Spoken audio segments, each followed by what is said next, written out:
So, I have this really pretty remarkable relationship with the sky. And I know that probably might sound just a little bit nuts, because it did to me too back when it first started. Because none of this sky communication was natural for me. It all showed up as quite a surprise. Anyway, here's what happened. About 20 years ago, I was living in California on the Central Coast, and it's beautiful there. And for most of the year, it's sunny with those perfect blue skies that you see on the postcards. But it's usually not that way in summer, funnily enough, despite what it looks like on all those reruns of Baywatch. In summertime, it can get really foggy for long periods of time. I mean, every Californian, everybody who lives in the coastal areas anyway, knows all about gray May and June gloom. But there on the Central Coast, and pretty much as you head all the way up the coast from there into Northern California, it ain't just May or June. That gray fog just lingers on and on and on.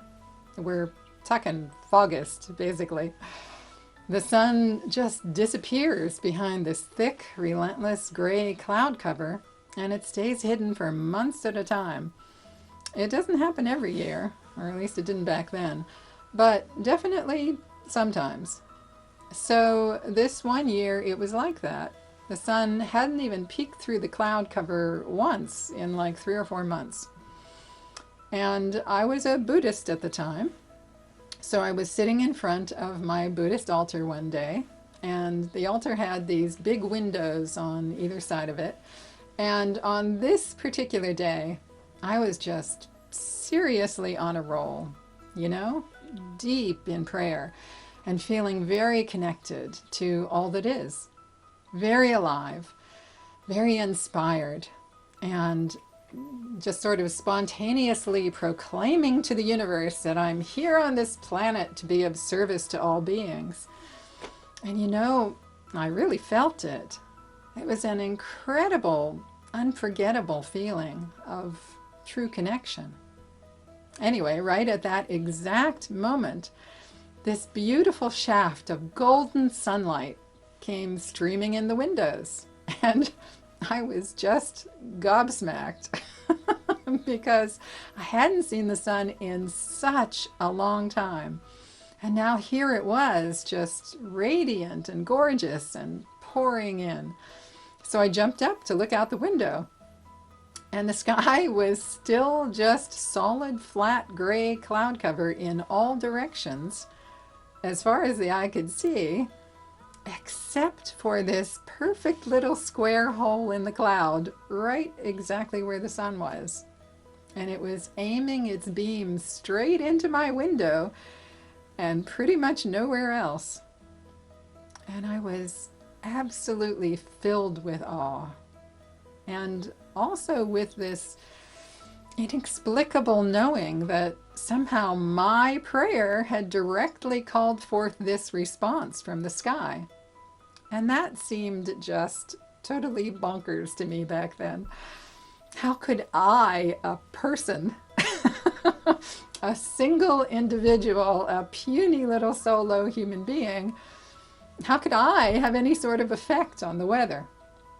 It just wasn't even a possibility that I ever would have entertained, except that this was a knowing. And here's the funny thing about knowings, capital K knowings. You just know, right? You just know deep in your bones that something is true. And when you know like that, worldly logic doesn't matter. Science doesn't matter. Your own opinions don't matter. They are all wiped away by pure grace. Because true knowing is eternal. It's not of this world. It's way beyond all of this. True knowing is a function of your divine self, your true self. And when you're in touch with your true self, nothing else matters but that. So that thing with the sun and the hole in the clouds, it was a one-off incident. And although it was truly remarkable at the time, I pretty much forgot about it afterwards, as you do. So fast forward 10 years or so, and I find myself living in southern England, out in the countryside. Very different skies, very different weather patterns from the California coast. Because in California, of course, it was easy to take the sky and the weather for granted.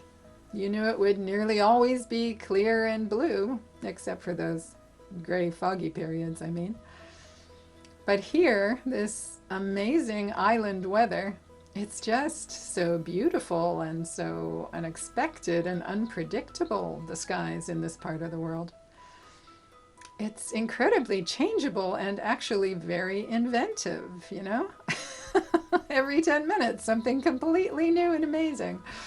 It's impossible to even imagine what it might decide to do next. So I was always just in awe and completely captivated. And also really appreciative of this front row seat where I could just revel in pure delight at nature's artistry. You know, like, how lucky am I? That's how I always felt. And the more that I noticed and the more that I remarked to myself upon the beauty of these skies and these sunsets, well, I started to feel this sort of subtle two-way relationship starting to form. And, you know, gradually I kind of started to sense that the sky was enjoying my enjoyment, you know, appreciating my appreciation. And it kind of started showing off for me a little bit. Every sunset was a completely different work of art from the one that came before it.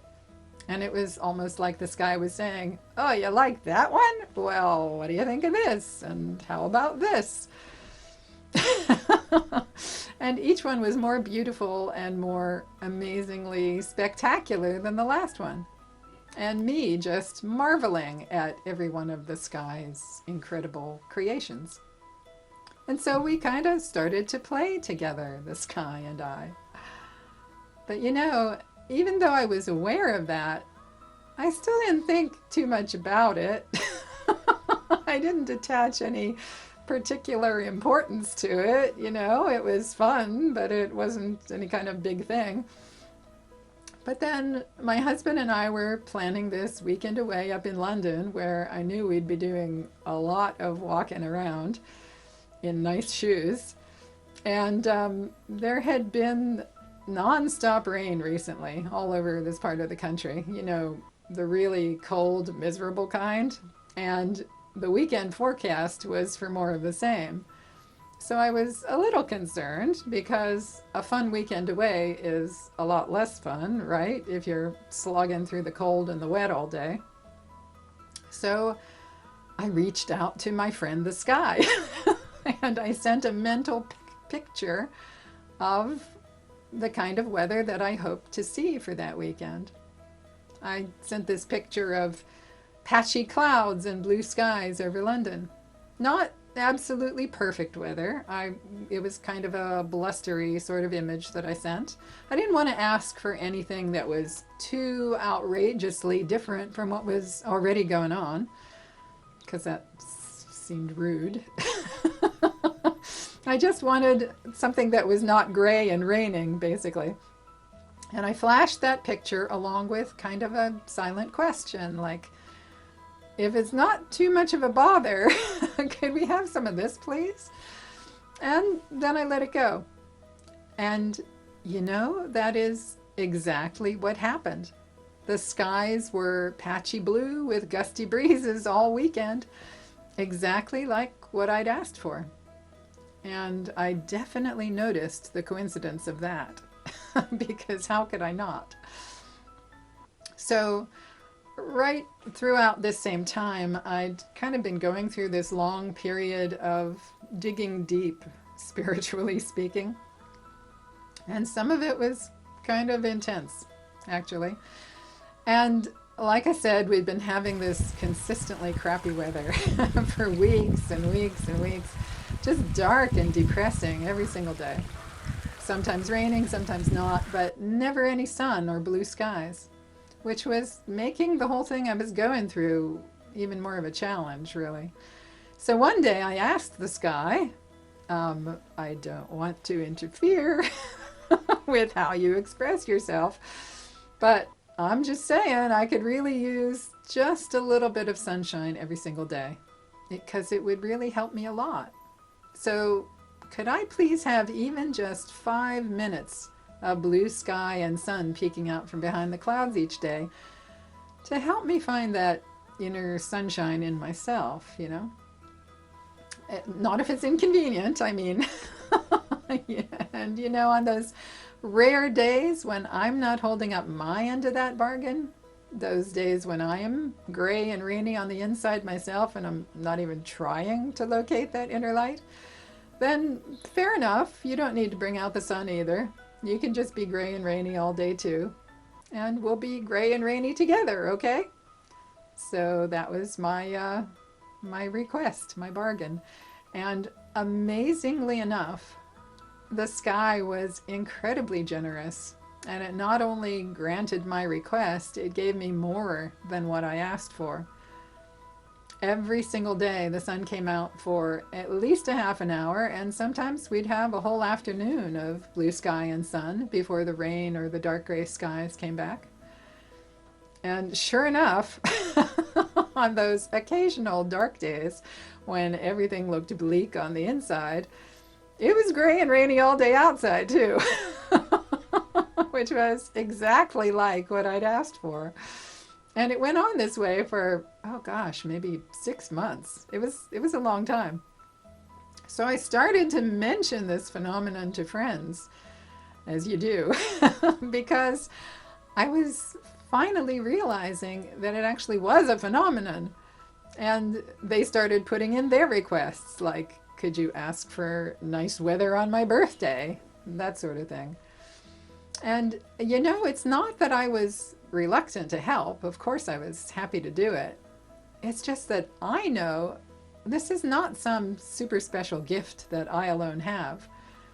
This is a relationship that's available to anybody who wants it. I just happen to have stumbled upon it over the years. Or maybe it stumbled upon me, I don't know. But regardless, it's here for all of us, not just me. So it felt kind of weird and unnecessary to act as an intermediary for other people. Like, here's this hugely friendly and generous intelligence that's just waiting for you to connect with it. You really don't need me to do that for you. But anyway, yeah, I would ask respectfully on their behalf.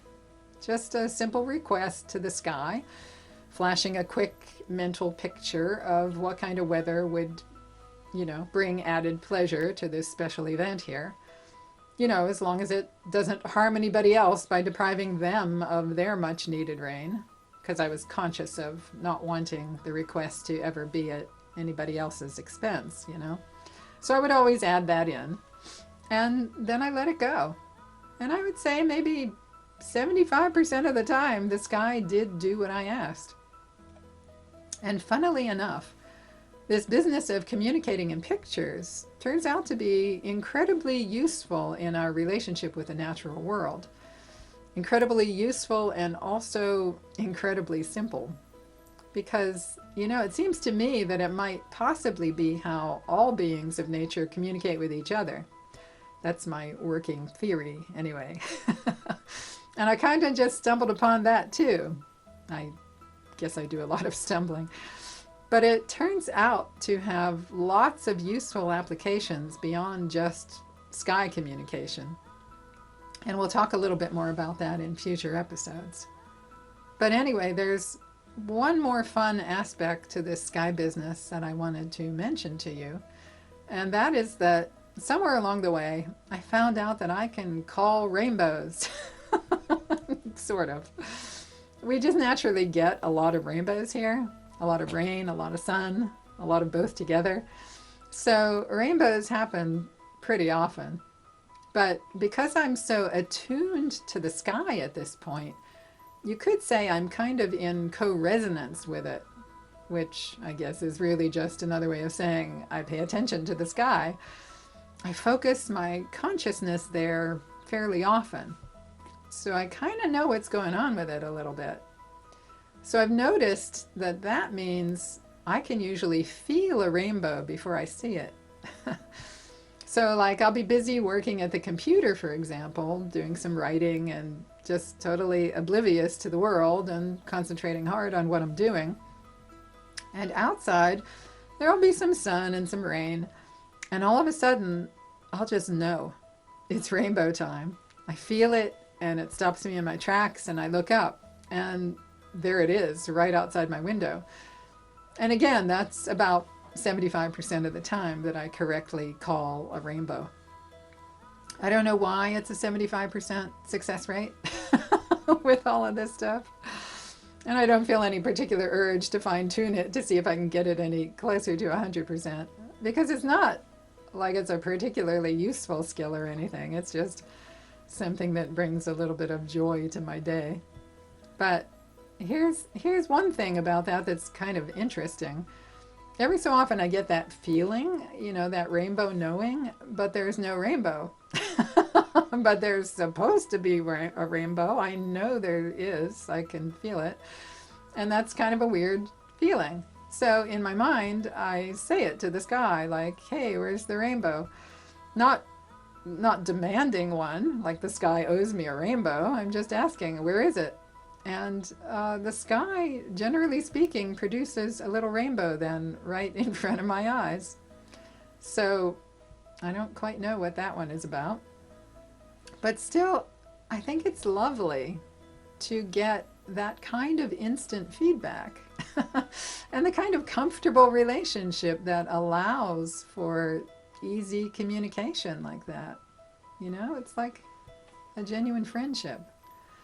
And then to get such funny little miracles showing up because of it. And I'll call them miracles, even though they're such normal, everyday things that all human beings are capable of. Because you can definitely do this. If it's something that you want to check out for yourself, you can. Everybody can. It's absolutely not a particularly special skill or gift. I'm just using faculties that we all have. Because think about it. We can all start a conversation, right? And we can all picture something in our minds. That's just imagination. It isn't hard. We all do it in one way or another. Really, this whole thing is just about opening up to the possibilities of a much greater, more interrelated web of life than most of us are aware of. This amazingly beautiful, mysterious web of interconnection that hints just a little at the limitless grandeur of our own true nature. That's all. And when you open up to greater possibilities, life responds. That's my experience anyway. And when all this sky business first started, like I said in the beginning, there was absolutely no room in my worldview for the idea of individual human causality on nature. The absurd idea that my consciousness could have a direct effect upon the natural world, let alone the even more absurd idea that nature itself is conscious. At the time, that idea of nature being conscious seemed completely out to lunch. Maybe nature could be made to change its behavior if like 10,000 people are praying hard for a tornado to change its course. Maybe that huge mass of people could strong-arm nature and force it to change through this sheer act of collective intention and will. I'd heard of things like that happening. Humans applying the brute force of our consciousness to unconscious nature and making it blindly respond to us. But a fully conscious nature? One that chooses how to respond of its own volition? And even if that was true, even if nature was consciously aware, I still couldn't even fathom that a conscious nature would ever be the slightest bit interested in interacting with pipsqueak little old individual me. Why would it? Because, I mean, really.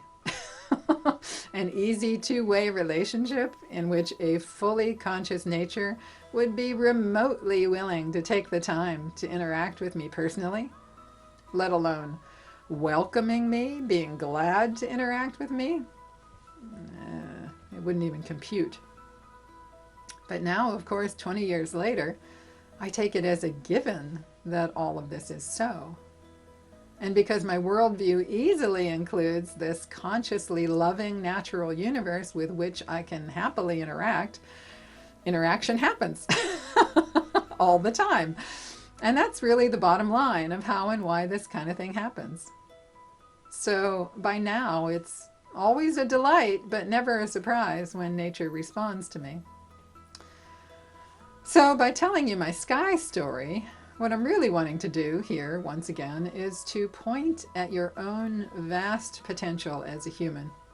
That's what really excites me about all of this kind of exploration. And the potential of this sky business is really just only hinting at this most incredible phenomenal being that you really are, that every single one of us is. So yeah, interacting with nature is a particularly approachable way of opening that door and getting in touch with a little bit more of who and what we really are. But having said all that, I feel like it's important to be very clear here. What I'm suggesting about personal interaction with the sky is absolutely not about trying to control the weather. That's actually where human beings tend to go off the rails a little bit. Trying to get what we want at all costs, trying to make life itself bend to our will, regardless of the effect it might have on somebody else or something else. So this exploration into our interaction with nature is never about domination and control. It's the opposite, actually. It's about humility. It's about finding our true place in nature and the effortless relationship that flows from that. Because as we make these connections with nature, we can't help but develop incredibly deep appreciation and respect and affection for the natural world. And real genuine awe, because nature is awesome in every sense of that word.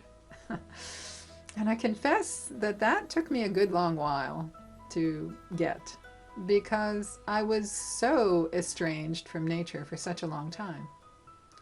But I finally come around to feeling this really profound sense of gratitude, too, for all that nature gives us so freely, and for our own identity as beings of nature. We belong to nature. Even with all the ways we've screwed up the planet and ourselves, we still belong to nature. We can't not. And we're still welcomed by nature as part of the fold. And that's a really profound thing to realize. It kind of blows me away. And it's humbling, I think. So humility is incredibly important here. But yeah, at the same time, this sky thing is definitely very much about learning to appreciate the awesome power and mystery of your own consciousness. There's no question about that. Because you are so much greater than society tells you. So it's exciting, I think, to be following this kind of line of inquiry and asking yourself, who am I? What am I really, truly capable of? And then being completely open to brand new answers. It's an amazing journey of discovery to be on. So if you're up for this exploration into the expanded possibility of your own human potential, then I invite you to spend some quality time appreciating the sky wherever you happen to live. And then maybe ask if it might be open to a relationship with you. And take it from there. Take it slow, like with any new relationship. Be patient. Don't insist. and don't get in the way of the sky's business. And speaking of that, I will add that in my experience, in every region of the world, the sky has its own distinct character. So, depending on where you live, the general demeanor of the sky might be quite different from what I've described about the personality of the skies where I live. Like, I'll give you an example. The skies over northern Scotland are really very different from the skies in southern England, even though they're not so far away from each other geographically. They have different kinds of business to do. The weather patterns up there tend to be much more intense. And sure enough, when I tuned into it, the Scottish sky felt very different, very grand and very brooding, like a very regal, kind of like a monarch with a permanently furrowed brow. So a bit daunting, maybe, but not unkind. Never unkind or unwilling. And that's my point. And so I approached it as a newcomer in a very respectful way. And I explained that although this Scottish sky clearly didn't know me, because it didn't, that I was great friends with the sky in southern England. And I asked if it would be possible to have a bit of nice weather, asking on behalf of a friend, actually, who was craving a little sunshine at the time, because the storms had been nonstop for about 10 days. And the skies of Scotland were so astonishingly gracious and generous in response. We're talking crystal clear blue skies and rainbows for the entire rest of that day, instead of those squally storms that we'd been having up until that point. So even if the skies where you happen to live might seem imposing, don't let that put you off. Go ahead and tune in and introduce yourself anyway, and build up an authentic relationship over time. And then, when it feels like the timing is right, try sending a picture of a weather pattern that you'd like to see. And ask nicely, and then drop it. And then just see what happens. See what kind of two-way relationship develops. And it never hurts to expect that a relationship probably will develop. Because like I said earlier, we've mostly kind of just forgotten that we are beings of nature. And these relationships are entirely natural to us. But ultimately, whether we remember our place in nature or not, these ordinary, extraordinary abilities of ours remain part of the basic operating system. It's just part of what you are. And that's the joy and the mystery of uncovering your own true identity. Natural, incredible you.